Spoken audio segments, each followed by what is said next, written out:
to be sent to counties, the Constitution says that money shall not be delayed or reduced at all. It has to be sent immediately. So I pose the question.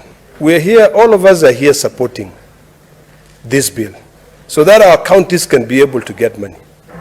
But do we ever ask questions as to why we should not penalize Treasury for delaying the disbursement of money into counties? A couple of weeks ago, Madam Speaker, we invited the Cabinet Secretary in charge of Treasury to explain to us why he's violating the Constitution when it comes to the issue of disbursement. You know, I'm happy that this Senate is taking its work seriously. We are passing on legislation, but I think it's about time that we should have a conversation of how we can be able to safeguard the money that is supposed to go to our counties.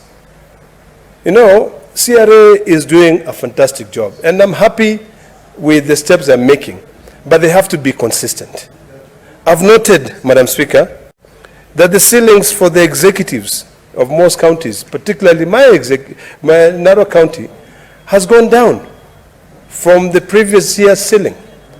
And when I inquired from the committee indicated that these are counties' staff establishment. There are few things that have changed.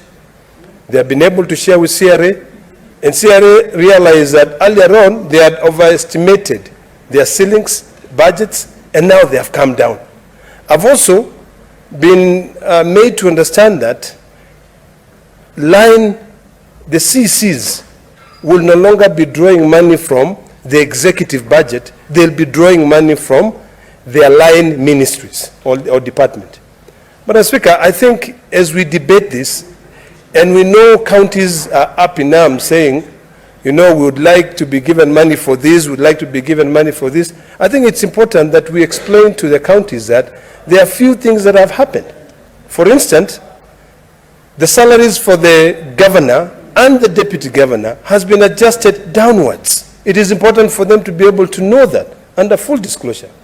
Number two, when they realize that their ceilings have been reduced, it is important for them to realize that it is not the Senate that reduced the ceiling, for instance, of Narok County Executive from 607 million in the previous financial year of 2022-2023 to 545,667,287 in the financial year 23-24. For Nairobi County is the one which is heavily been affected. Before, their ceiling for the executive was 816 million. Now, for this financial year, it has gone down to 640.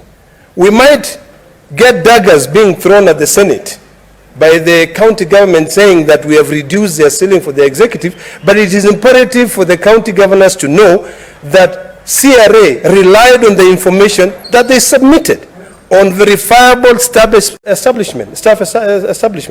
So, Madam Speaker, as we debate this bill, I think the biggest question for us to ask ourselves now is that what are we going to do to ensure that at least these counties get their money and their money on time? I don't believe, Madam Speaker, that any county should have anything to do with pending bills. I think it behooves this House